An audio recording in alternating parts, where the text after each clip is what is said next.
Good afternoon, guests. Welcome to our Leading for Impact Women in Leadership webinar, where you're diving into the exciting world of empowering women in AI, with a sprinkle of humor to keep things lively. Our program is set to run today from 1 to 2 p.m. If you encounter any technical gremlins or have any burning questions during our session, fear not, shoot a message over to Marianne Brown in the chat and she will work her magic to get you back on track. We welcome all of today's attendees to introduce themselves in the chat, maybe include a LinkedIn profile so we can all connect, and welcome to everybody who's joining us live today. So now let's take a peek at what's on the agenda. Our esteemed speakers are gearing up to take us on a deep dive into empowering women in AI, a promising mix of insights, inspiration, and maybe even a witty quip or two. Remember, your questions are the secret sauce of our roundtable discussion, so don't hold back. Pop them into the Q&A and we'll tackle them head on.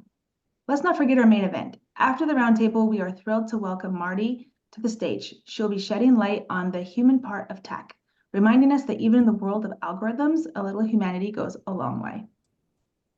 So get ready to learn and make some meaningful connections. Without further ado, let's kick off today's session and welcome our esteemed speakers. And just to let you know, the views expressed are those of the speaker and do not reflect the official policy or position of the U.S. Cyber Command, U.S. Air Force, Department of Defense, or the U.S. government.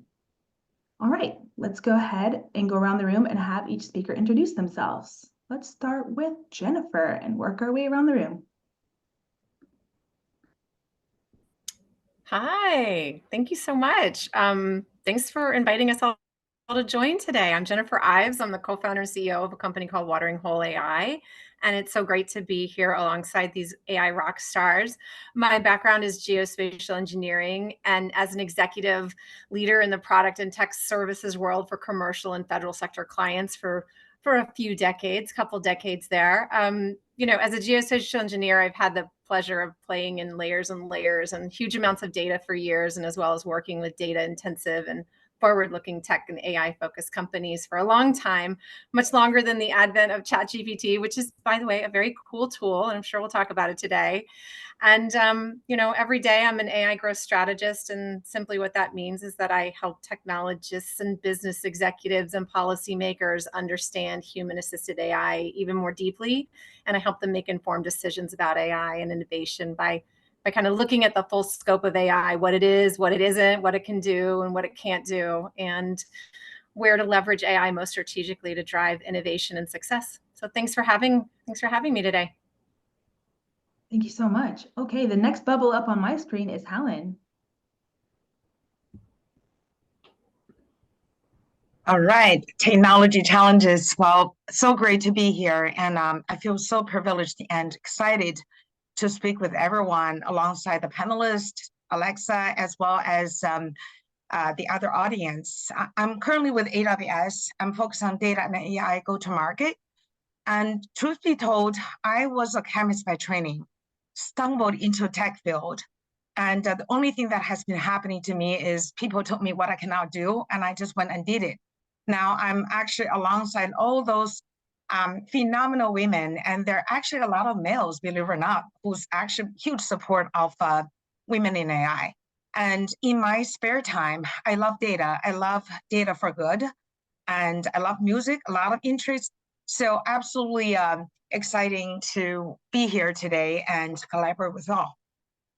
Perfect. Thank you so much, Helen. Marty, over to you. Oh, Marty, you're on mute.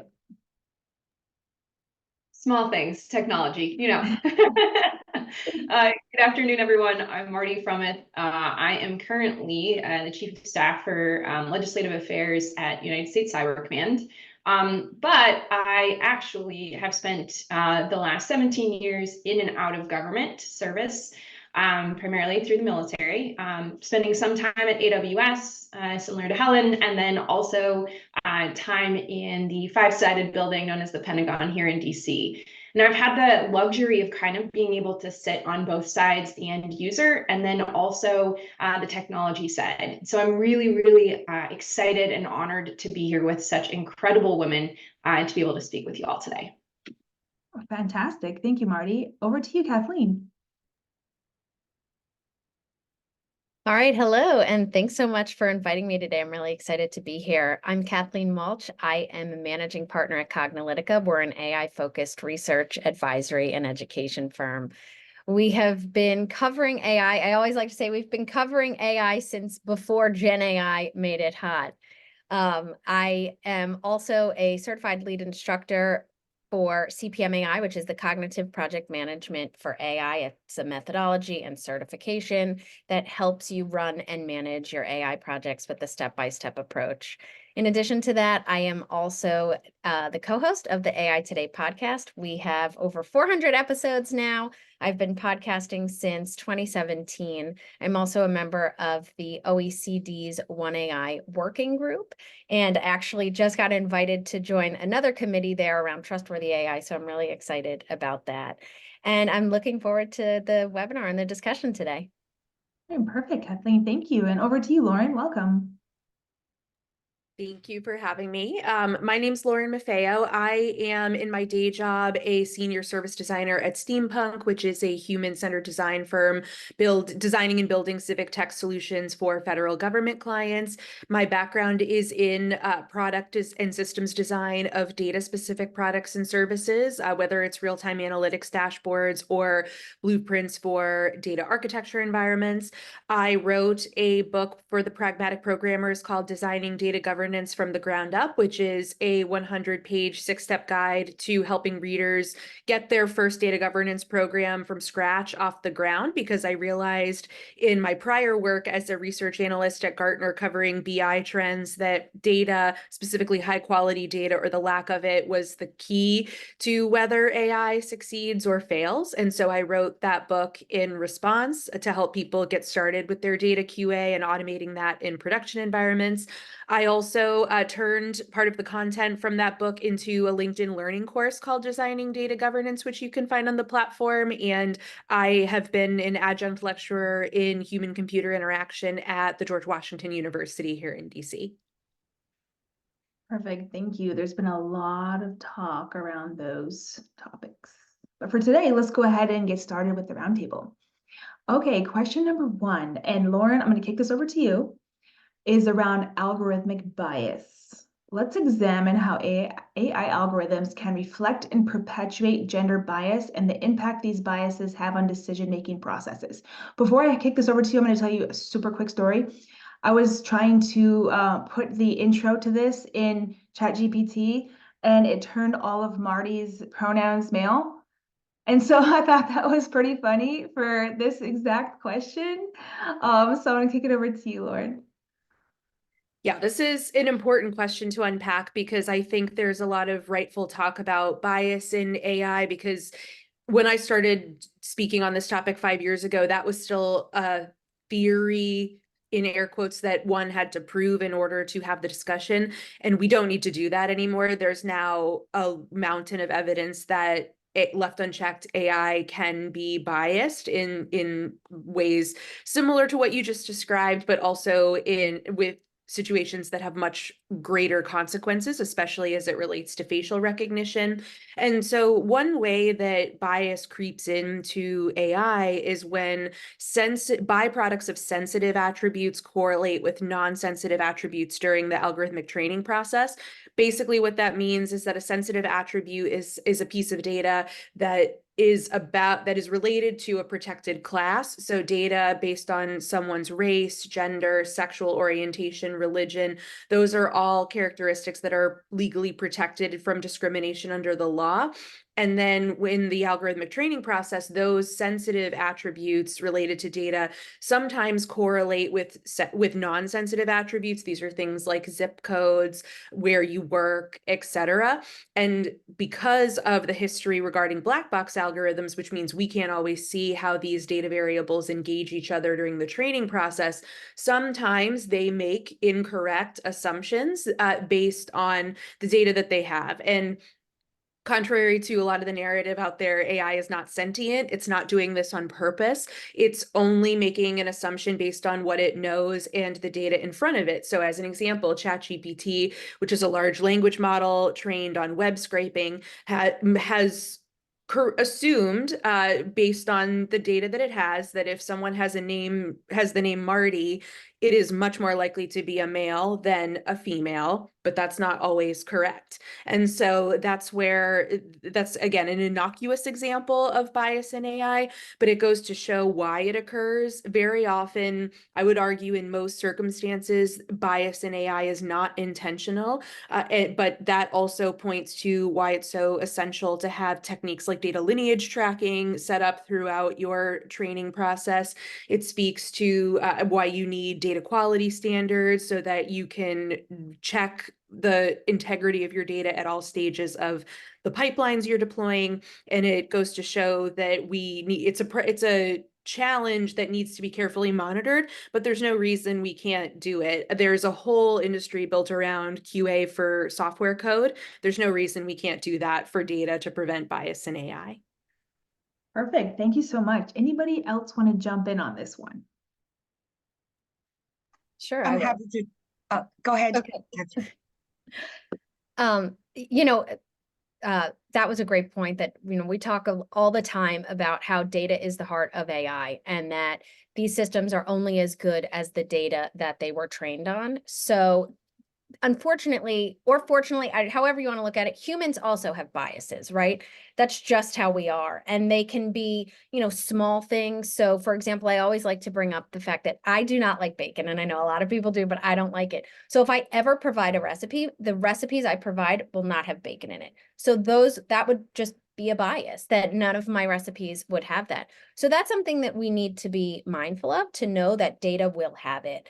And I think that as you understand that, you can try and bring in different representation. So if there's going to be bias around gender, then you need to understand that. And I know there's a lot of examples, and we'll bring them up later today, especially around employment and hiring. But there's also issues related to credit scores and loan decisions. Also, things like advertising and recommendation algorithms.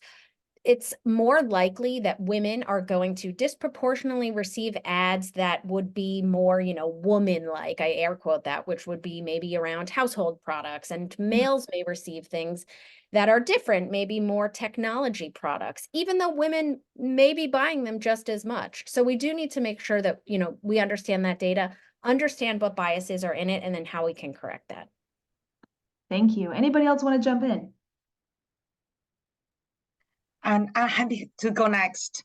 So I think that Kathleen and Lauren said it really well. So basically, AI applications are run through some algorithms, right? If you think about it, it's just a bunch of instructions that help people to solve problems.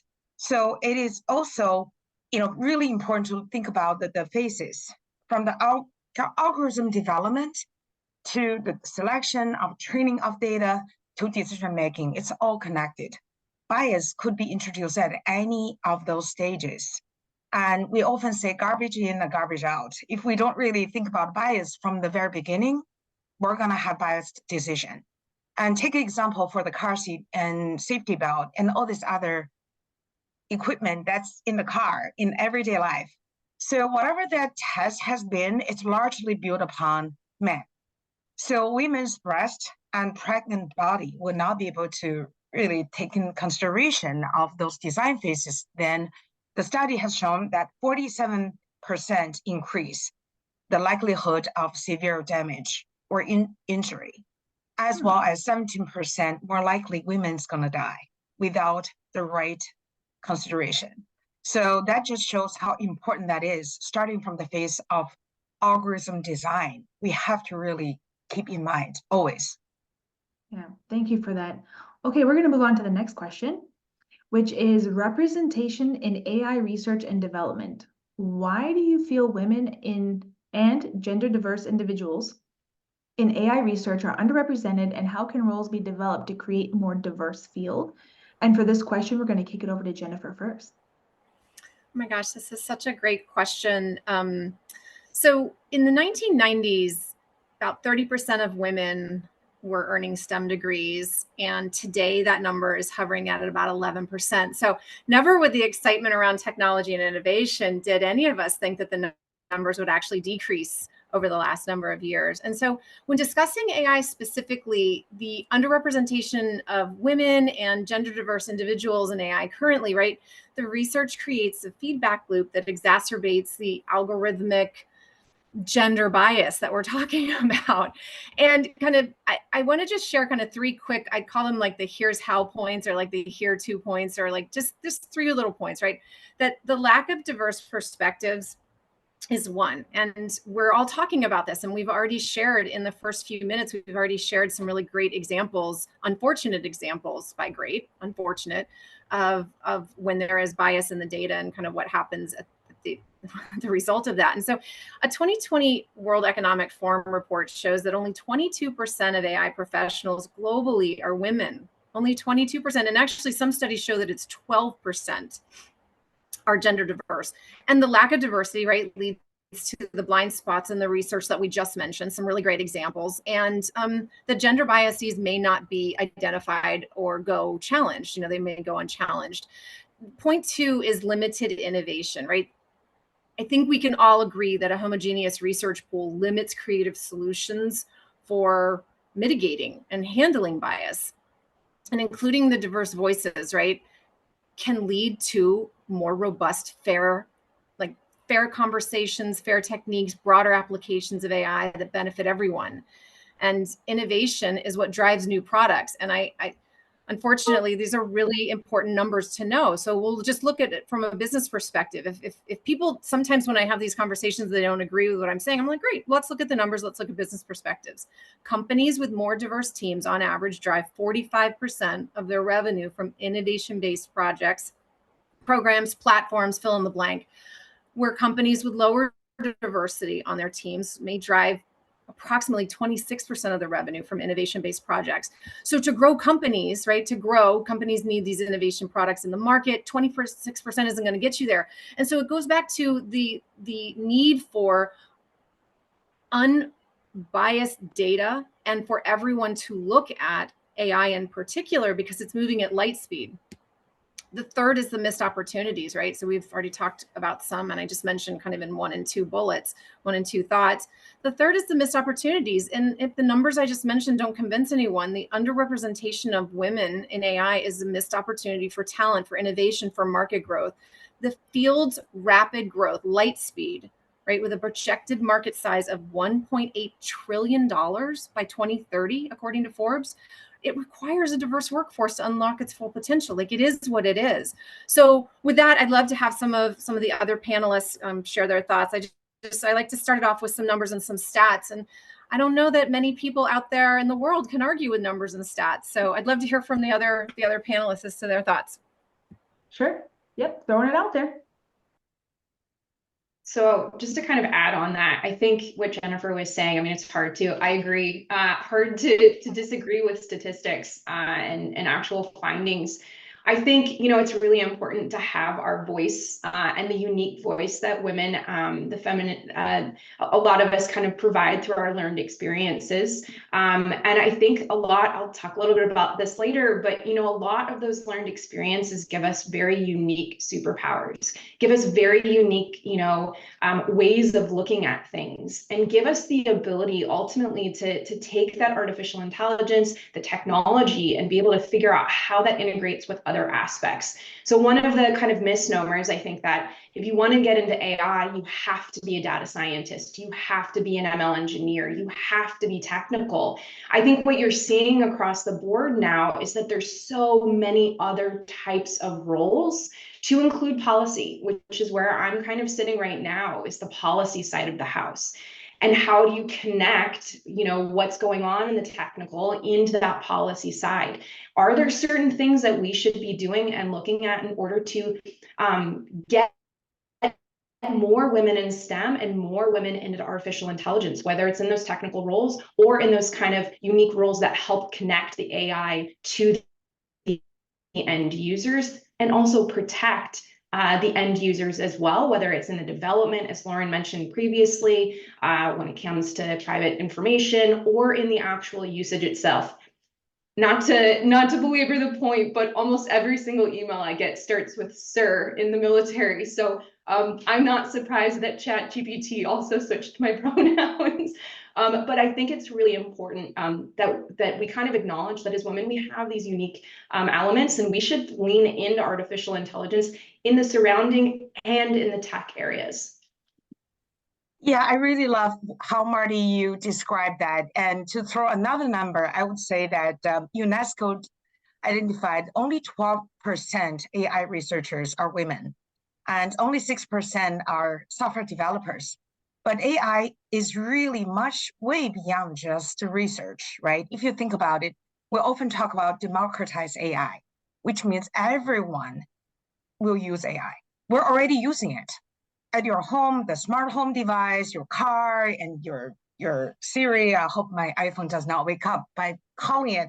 So there's so many different new roles, like a generative AI engineer, AI data engineer, like the policy and regulation specialist, or AI consultant, the prompt designer. There's so many different roles. And oftentimes, I would say from a Deloitte survey I saw, women did not really get into those technical fields because sometimes are also feeling being judged by male counterpart. Guess what? Sometimes we're judging ourselves more so than anybody else. Just keep in mind, beyond research, there are so many other things we can contribute. And for the matter, when I was at business school, guess what? 104 people cohort. We had 13 women. That was ways back, but still, I mean, it's so much better now. I'm just saying that we just need to represent in all the business in technology, just, we can do it. Like what Marty shared, right? And Marty shared her journey when we first met. And I really want to advocate for, seeing beyond the AI research. Look at all the areas where you can add value, no matter what role you're in, how you can take AI into your daily life and your day job. Perfect. Thank you so much. Okay, I just looked at the time and was like, oh my gosh, we're only 3 questions in. Two questions in. Oh my, let's get it going. Third question, and Helen, actually, you kind of set it up really nicely. AI in recruitment and hiring. How is AI used in recruitment and in the recruitment and hiring process? And how can we potentially use these systems to introduce bias into the candidate selection? And I'm going to hand it over to Lauren first, and go from there.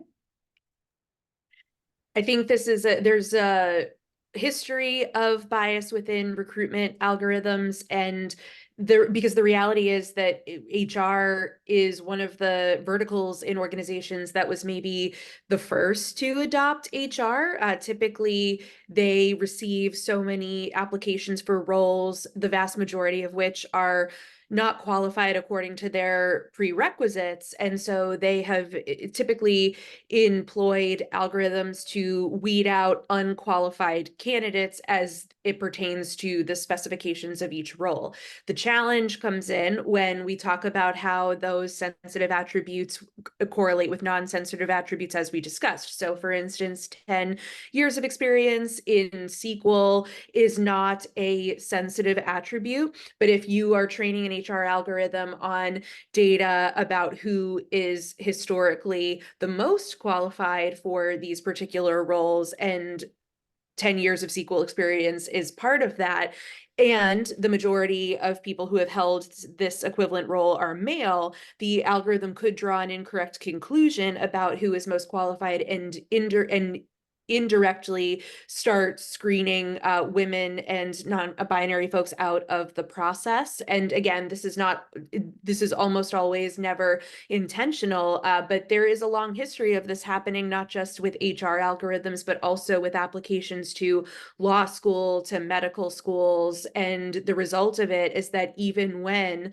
women and non-binary people meet those qualifications of each role, they are at increased risk of being screened out. I think this is also an opportunity for us as citizens to think about our data and what we give to other organizations, especially those we don't know, because data is a currency, and we are seeing in recent years an increased emphasis on data about sensitive attributes. So if you've applied for a role recently, you probably noticed that it asks you if you are part of the LGBTQ community, if you what your pronouns are, if you have a disability. This is extremely sensitive data that is very personal, and you do not know how each organization is going to use it.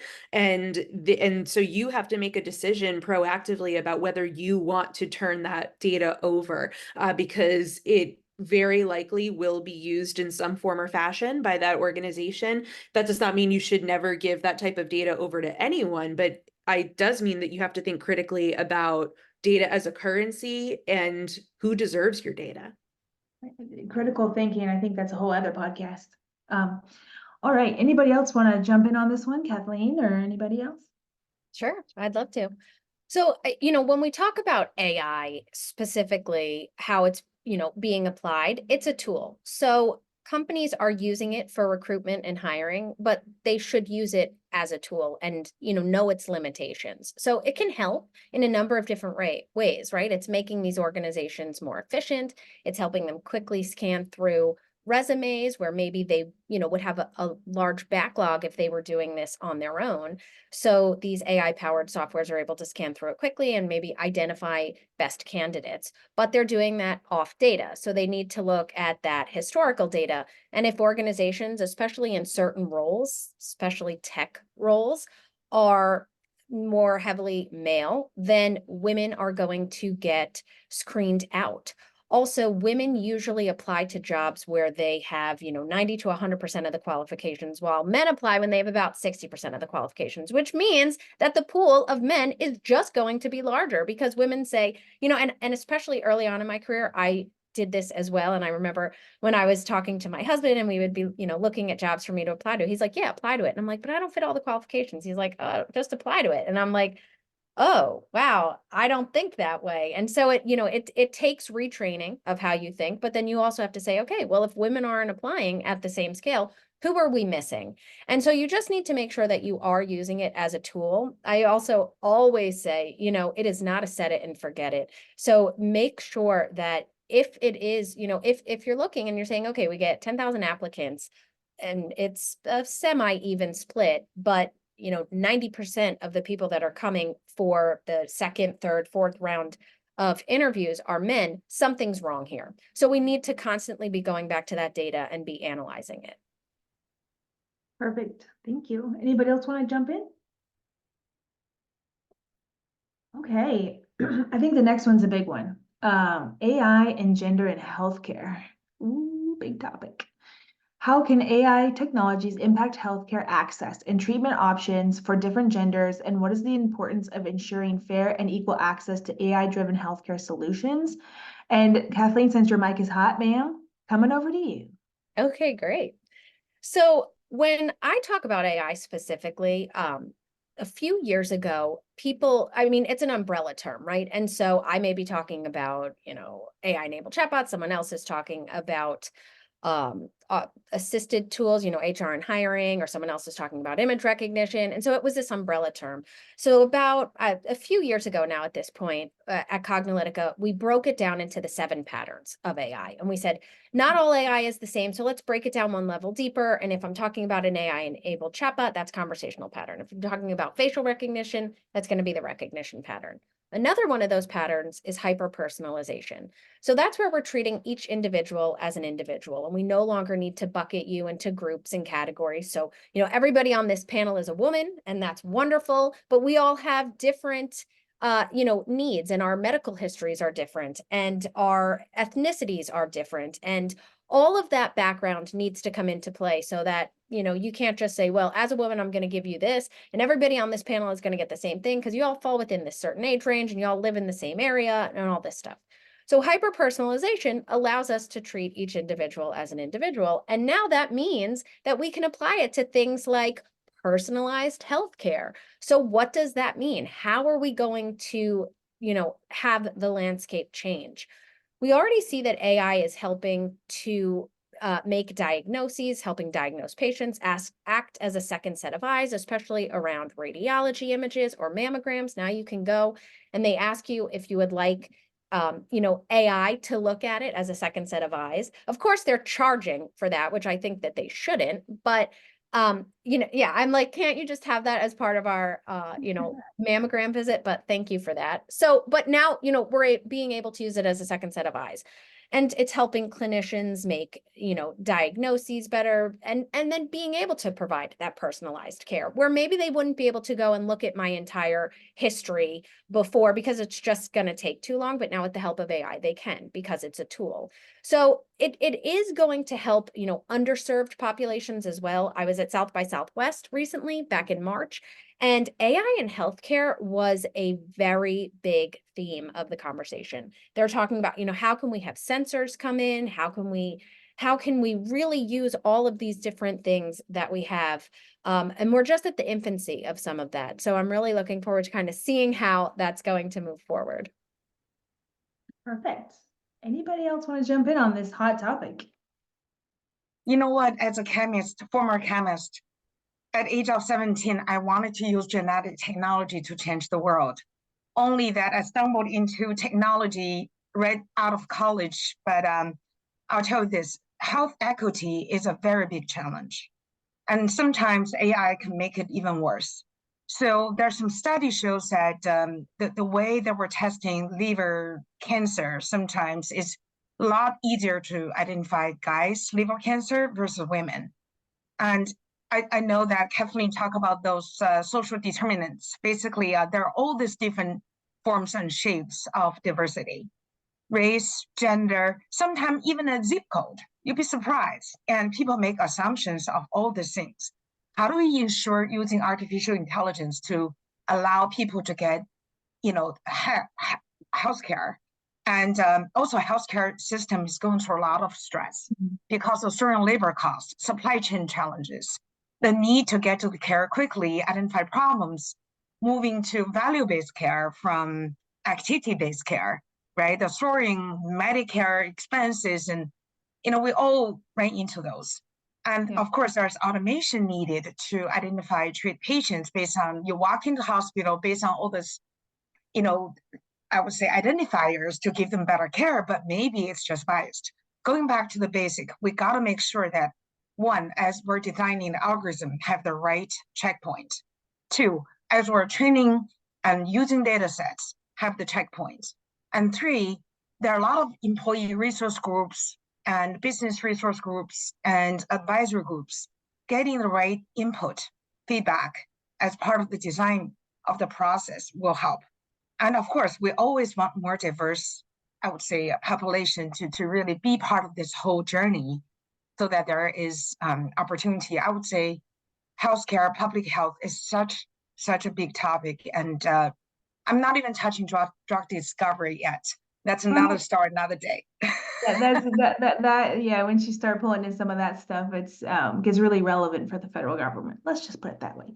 So we have a question that came in, and I was gonna save the Q&A for after the panel, but it's super relevant to right now. So I will throw it out there to the crew, and I thought that the folks who haven't spoken yet on this particular topic can answer it. The question is, can OpenAI access be harmful when affecting healthcare? There's no question that it can be harmful. And this is why I would argue healthcare is the most complicated industry for AI to play within, because the opportunities are enormous and the risks are equally enormous, because you're talking about not just sensitive data, but data related to patient outcomes in this context of hyper-personalization, which is essential in healthcare, especially as it pertains to women, because many of us know what it's like to be a woman and the hoops that you have to jump through regarding self-advocacy, because traditionally the medical establishment does not give us that hyper-personalized experience that we need to manage our health. And so we have to advocate for ourselves. the irony is that some of the greatest advancements in AI have come from algorithms which were trained to perform a very particular type of diagnosis in healthcare. And that's how, in some cases, AI can outperform doctors at diagnosing certain diseases and types of cancer. So there's enormous opportunity there for AI to make drastic positive improvements in healthcare, and that's really fantastic. I think what's missing is AI that improves the customer experience, that gives us that hyper personal approach that we all need, but is very sorely lacking. And there are many reasons for that. The data, again, being used is highly sensitive. It's also highly regulated, and a lot of those regulations, to put it kindly, do not keep up with the pace of technology advancements. So it's an incredibly complex problem to solve, but it is multi-pronged. And again, there is no question that open data is a huge threat to patient safety in that way, because if the data is not handled correctly, the consequences can be huge. So if I could play a little bit, I completely agree with Lauren, but I'll also kind of take a different vantage point of this. So as women and the non-binary community have really unique medical challenges. And so just as by way of super personal, which is my thing, my dad's an OBGYN and he focuses in on endometriosis. And this is a extremely big, very unique diagnosis and challenge for a lot of women. In fact, a lot of women go the majority of their life without actually being diagnosed. And there is a lot of benefit that artificial intelligence can actually bring to this, particularly in some of the more cutting edge technology as we look at ultrasounds and diagnoses, because that diagnosis is one of the biggest hurdles that happen in a woman's journey in endometriosis. And so if we can help with that rather than an invasive surgery, there's a lot of benefit that could come to the community writ large. Now, of course, we have to protect data. Of course, we have to be very cautious and make sure that, to Lauren's point, we're protecting data and then some, because it's really hard for policy to keep up with how fast technology is changing. But I'd also like to make sort of a call to action. The more women, to get back to our previous question, the more women that are in this community, the more we can advocate for research and development, or look at particular studies, and also in that data and privacy protection, have our experiences. But we can also bring technology to specific medical areas that are unique to us as women, and also in the non-binary community. Thank you everybody for that. I also wonder about like drug interaction research, right? The systems can do that research a lot faster than we can. And then on the very humanistic side of it, I think about WebMD, and you know how if you have like a headache for 3 days, you're like, all right, well, I have brain cancer, I'm gonna die. And so I just feel like this is probably one of the more exciting and forward-thinking fields that we have access to, especially as in public sector where we all work, right? It's very, very exciting. Okay. So that actually we have, I think we might have time actually for one more question real quick before we pass it on to Marty for her keynote. So let me jump into the next question, which is I think I might skip the gender inclusivity and go into the education and awareness question, just because I know it's a really hot topic. What are the efforts to raise awareness about the importance of gender equality in AI, as well as provide education and training opportunities for women and gender diverse individuals in the field, so that we can encourage more participation? And I think this kind of goes back to the call to action Marty was mentioning. So what's happening out there? I think Jennifer's going to start. Oh, yeah. So listen, we'll go back to, we've all chatted about some numbers and some experiences and research. So 1990, 30% of women are going into STEM field, earning STEM degrees. Today, it's about 11%. 1 in 5 technical leaders are women. 22% of AI professionals globally are women. I think that Helen mentioned some other numbers, if I'm not mistaken, some additional numbers. And AI rapids growth, right? The fact that it's the projected market size of 1.8 trillion by 2030, like all of these things really scream out for making sure that there are more diverse voices heard. We've been talking about that. So where do we begin? Well, many research studies show that diversity at a very young age is critical, right? So if you can see it, you can be it. And there are biases and unconscious biases throughout the education system, through society, through communities, all of these things that somehow a boy's brain is set up for technology or for STEM, or in this case, all of the wonderful things that go into AI. And that's just not the case. There's this bias and this unconscious bias that kind of leads that. So the fact that we are trying to, we as a globe, world, we here in the US, we like, you can fill in the blank on the we. The exciting piece is that more and more people are looking at how are we in fact talking about technology and encouraging and getting young kids, girls and non-binary kids excited about technology so that they can see themselves in these fields, because there are challenges all the way along in the world of technology, when you're getting a degree or when you're, working towards certifications. And then in the first 5 years, it shows that women tend to drop out of pure technology roles by the year 5. Like there are all of these things. So for my takeaway, because we're going to talk about all of those, I think for my takeaway is start young. There are organizations that now put technology in front of 3rd, 4th, 5th grade non-binary girls, and girl students, and really introduce and get them excited about what it can be. Because if you can excite them at 5 and 7 and 10 and 12 years old, they can see what they want to do. They can answer these questions. I think a few folks on the panel today have shared their stories about when they were asking questions and when kind of technology really was a light bulb moment in their lives. And yeah, I mean, the thing that frustrates me often is that society acts as if we don't know how to address this.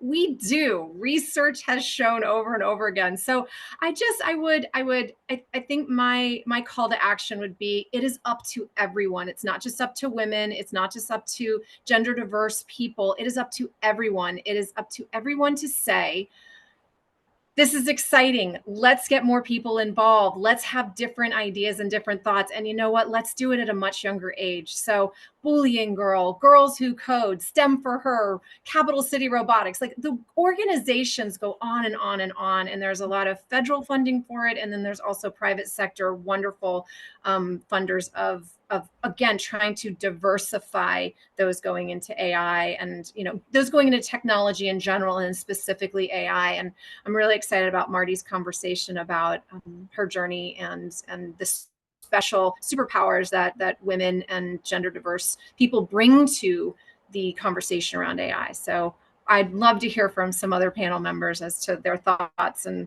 some of their specific takeaways, calls to action. Yeah, you really lined it up perfectly for Marty to take over for her keynote. So thank you for that. And I wanted to say thank you to all the panelists. This has been a very exciting, interesting discussion. And now we will have Marty provide us with her keynote address. And once again, just so she doesn't get in trouble, I will just say again that these are her views. Not his, hers, and they do not reflect the official policy or position of the U.S. Cyber Command, the Air Force, or the Department of Defense, or the U.S. government. So I will go off camera and let Marty take it away. Awesome. Thank you all so very much. And honestly, just to kind of start off, I can't begin to say how absolutely grateful I am to one, be asked, but also to be here with such incredible, powerful women. My career, my journey has been really unique in tech. But the more I talk with other women, the more I realize that it's really not all that unique. We've all sort of had a kind of unique and different approach for how we, came into the technical kind of community. So I'm excited to kind of have this conversation. I started off really kind of officially in tech when I walked into Amazon AWS back in 2018. I was really nervous. I kind of leaned in really hard. I had made this huge career change. And I remember my first manager in my first appraisal saying to me, "So tell me about your superpower." Now, I'll be honest with you, I was 34 years old at the time. And I thought to myself, oh my gosh, I'm in a professional setting being asked about my superpower. This is kind of unique. What a wonderful change of pace from the military, where I'd spent the majority of my career. And I started asking myself, well, what is actually a superpower? And funny enough, my husband asked me the same thing, despite him being a huge Marvel and DC comic fan. So I kind of, did a little bit of research. I know that sounds silly, but I came up with sort of this definition, if you will. Ultimately, that a superpower is really one that kind of defines an attribute that is uniquely you and authentically you. And sometimes those attributes can be something that you're born with. Sometimes that they're attributes that are learned over time as their experiences as women, non-binary males. All of us have kind of these unique and authentic attributes. But more importantly, and what makes it a power, is that it ultimately gives you that skill to accomplish a particular task. Now, I won't lie to you, I was really, really struggling with answering this question. That huge career change definitely made me sort of think about what it was that I was doing, and really made me think about kind of who I was. It was definitely an existential crisis kind of moment. And I knew I was doing really well. I could say to her confidently, I'm doing great. I know I am, but I couldn't exactly explain why.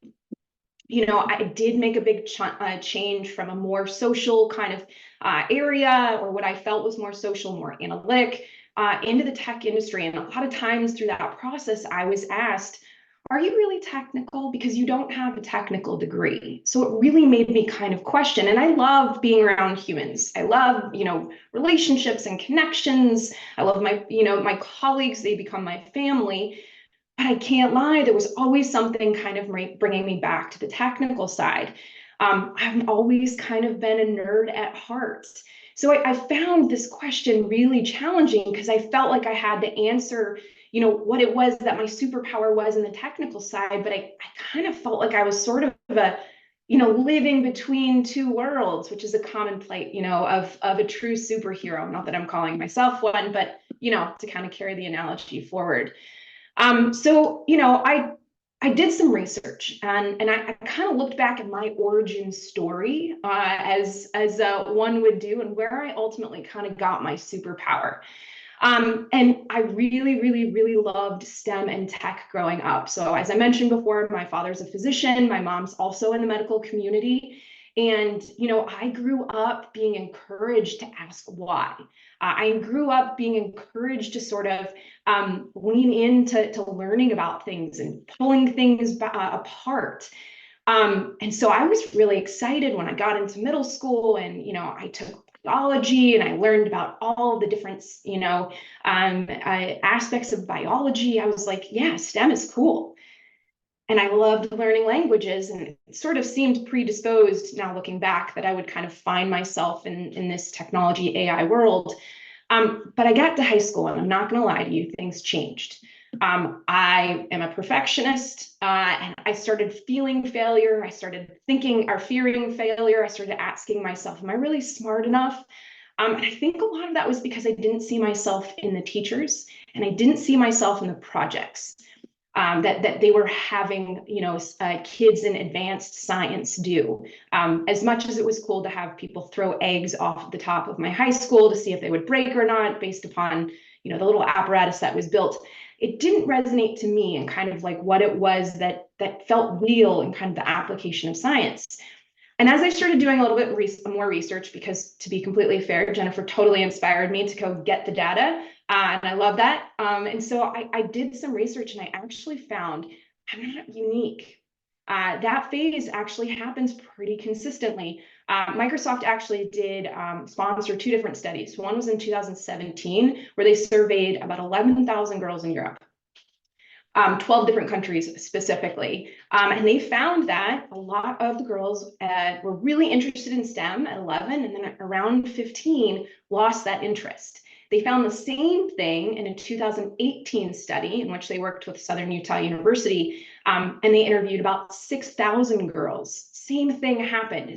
There was a little bit of a drop off there. Now, this is normal in humanities as well, but the problem is that afterwards, those numbers didn't go back to the same area that humanities did. Humanities rebounded pretty quickly. And so, this is a wonderful chart here.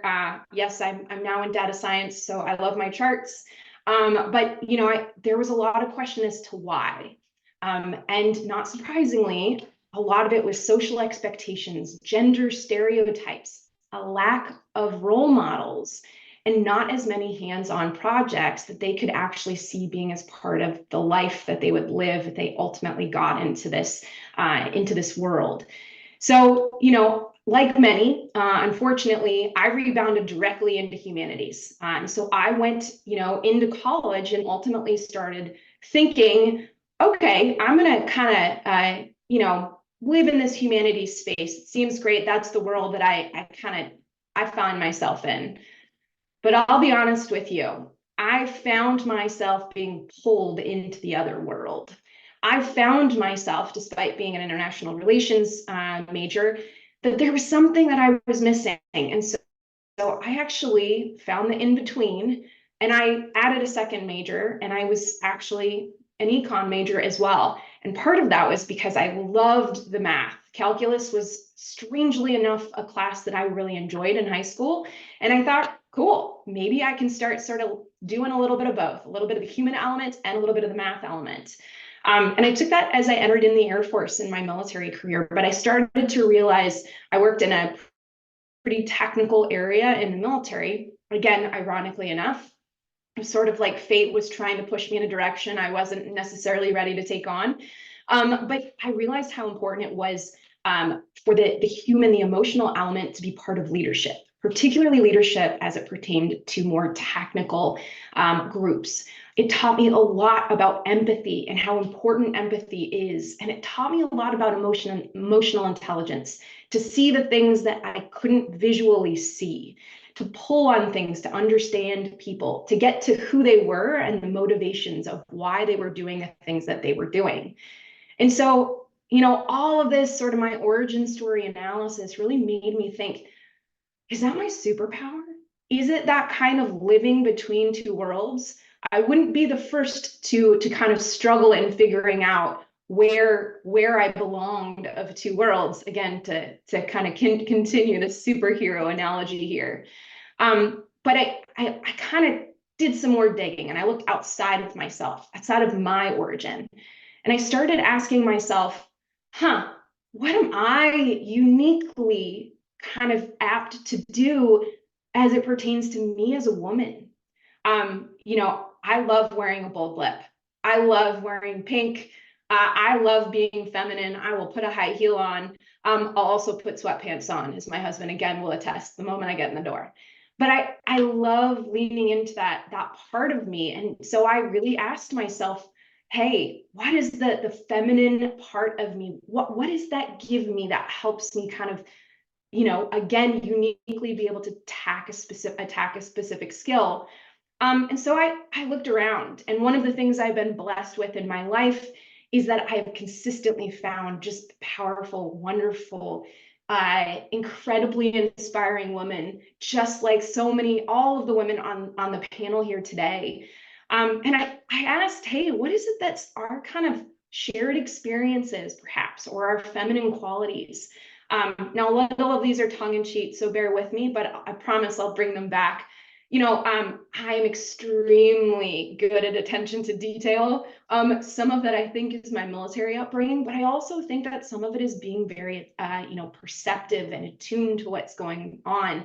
Some of that is learned, quite frankly, and I'm sure a lot of us can kind of, understand where that comes from, constantly being, assessed or have to be a certain way. We're constantly thinking about what we're doing.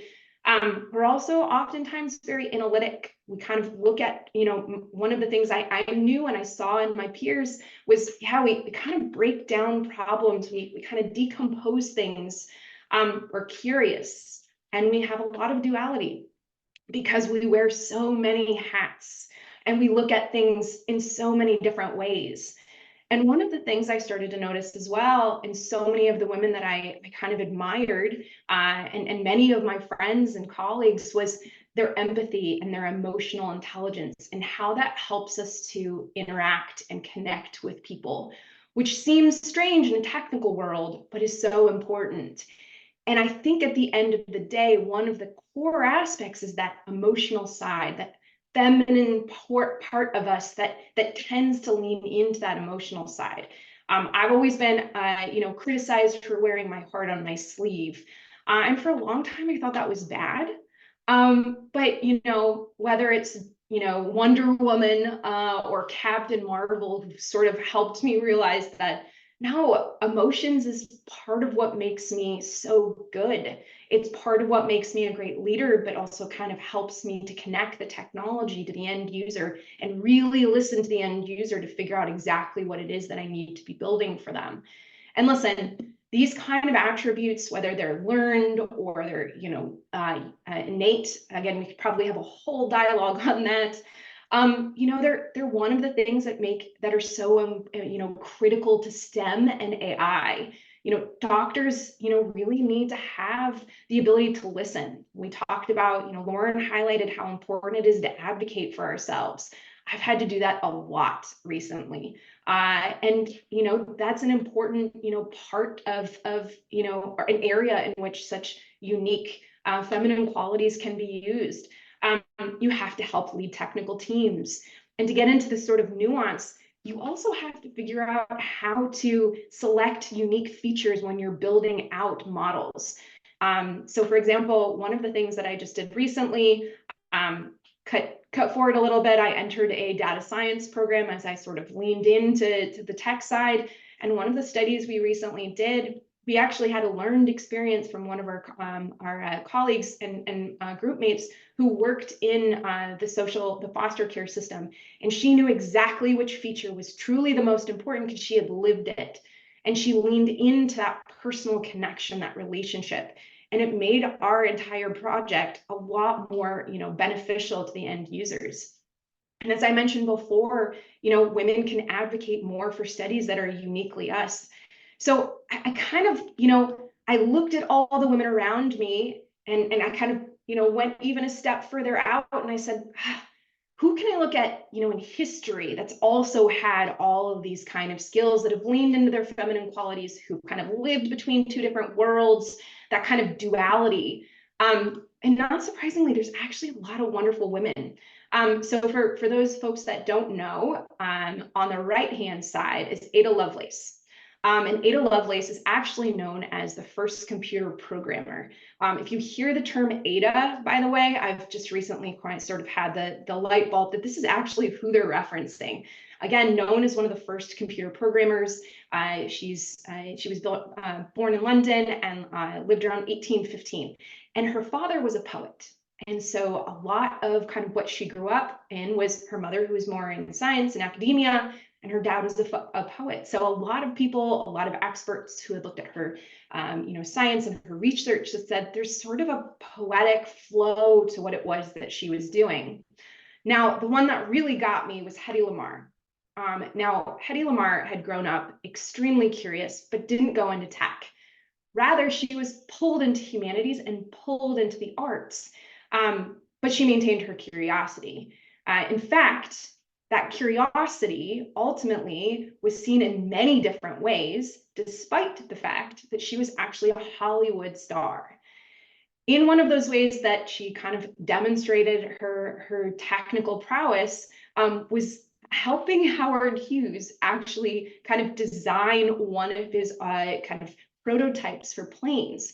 But what she's really known for is actually the inventor of technology that was critical to wireless or Wi-Fi, of which I'm using literally right now. So it's incredible to be able to see not just myself, not just the women around me, but then historic women as well, who have that duality and have leaned into their femininity and found something and done something that is uniquely them. And I finally had that aha moment after a couple of days and telling my manager I'd get back to them. And that was it.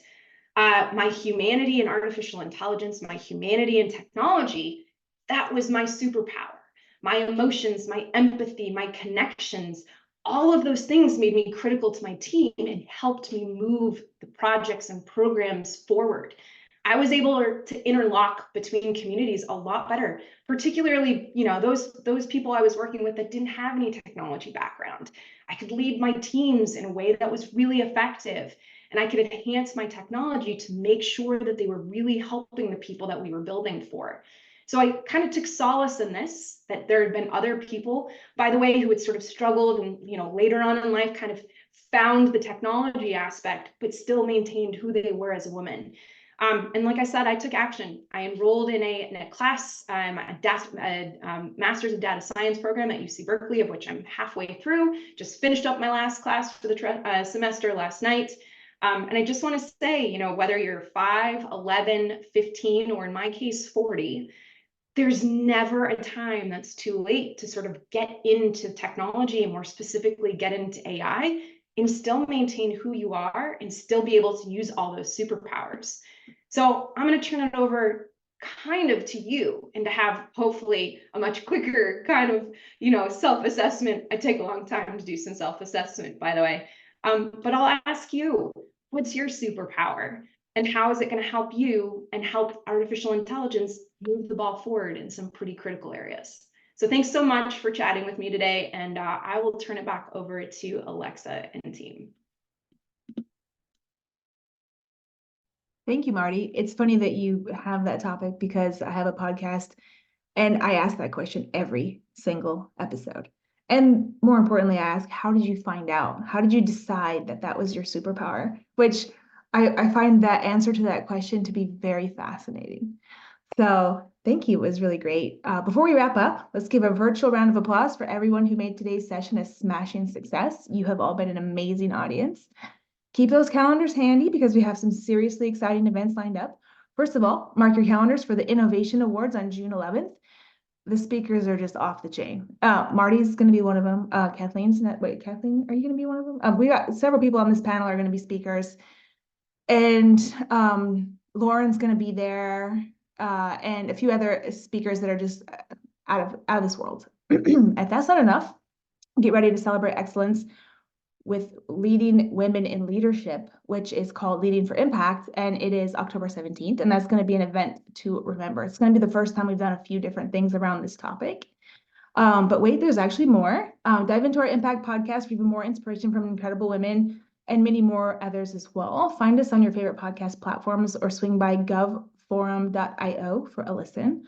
Thanks again for joining us today, folks, and here's to a day filled with inspiration, innovation, laughter, and until next time, keep shining bright and keep AI unbiased. Thank you.